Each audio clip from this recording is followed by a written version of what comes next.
Assalamualaikum warahmatullahi wabarakatuh. Saya atas nama Nur Asfinawati dari kelas A ingin mempresentasikan salah satu tugas yang diberikan, yaitu prinsip-prinsip perkembangan peserta didik. Nah, kita akan masuk ke poin pertama, yaitu pengertian perkembangan. Perkembangan merujuk kepada perubahan sistematik tentang fungsi-fungsi fisik dan psikis. Perubahan fisik meliputi perkembangan biologis, dasar sebagai hasil dan konsep, dan hasil dari interaksi proses biologis dan genetika dengan lingkungan. Sementara perubahan psikis menyangkut keseluruhan karakteristik psikologis individu seperti kemampuan kognitif, emosi, sosial, dan moral. Perkembangan dapat juga diartikan sebagai suatu proses perubahan dalam diri individu atau organisme, baik fisik, jasmani, maupun psikis, rohania, menuju tingkat kedewasaan atau kematangan yang berlangsung secara sistematis, progresif, dan berkesinambungan. Dari pengertian tersebut dapat diartikan sebagai suatu tahapan perubahan seorang peserta didik, baik fungsi pola pikir, moral, fisik, maupun psikisnya. Nah, sekarang kita akan masuk ke poin kedua, yaitu pengertian prinsip-prinsip perkembangan. Prinsip perkembangan dapat juga diartikan sebagai kaidah atau patokan yang menyatakan kesamaan sifat dan hakikat perkembangan. Dalam pernyataan lain, prinsip perkembangan adalah patokan generalisasi mengenai sebab dan akibat terjadinya peristiwa perkembangan dalam diri manusia. Sekarang kita akan masuk ke prinsip perkembangan yang pertama, yaitu pertumbuhan perkembangan.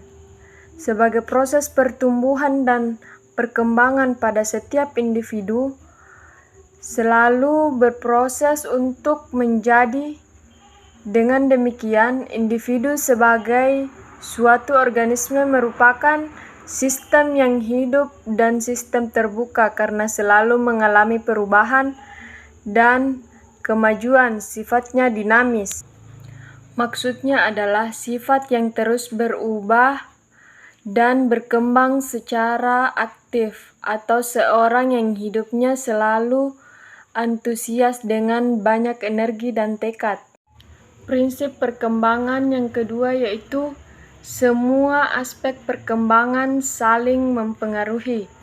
Setiap aspek perkembangan individu, baik fisik, intelektual, emosi, sosial, maupun moral, spiritual, satu sama lainnya saling mempengaruhi. Pada umumnya, terdapat hubungan atau kolerasi positif antara aspek-aspek tersebut. Artinya, setiap aspek perkembangan individu baik fisik, emosi, intelektual, maupun sosial saling mempengaruhi jika salah satu aspek tersebut tidak ada. Poin yang ketiga yaitu perkembangan terjadi pada tempo yang berlainan. Perkembangan fisik dan psikis mencapai kematangannya terjadi pada waktu dan tempo yang berbeda. Ada cepat dan ada yang lambat. Contoh, otak mencapai bentuk ukuran yang sempurna pada umur 6-8 tahun. Tangan, kaki, dan hidung mencapai pertumbuhan yang maksimum pada usia remaja, dan imajinasi kreatif berkembang dengan cepat pada masa kanak-kanak dan mencapai puncak pada masa remaja. Artinya, perkembangan tersebut mengikuti pola atau secara teratur.